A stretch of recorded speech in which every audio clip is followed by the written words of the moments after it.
सूरज की कसम और इसकी धूप की, और चांद की जब वो उसके पीछे चले, और दिन की जब वो उसे रोशन कर दे, और रात की जब वो उसे छुपा ले, और आसमान की और उस जात की जिसने इसे बनाया, और जमीन की और उस जात की जिसने इसे फैलाया,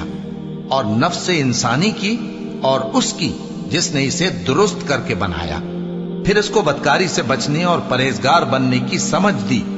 कि जिसने अपने नफ्स को पाक रखा वो मुराद को पहुंचा,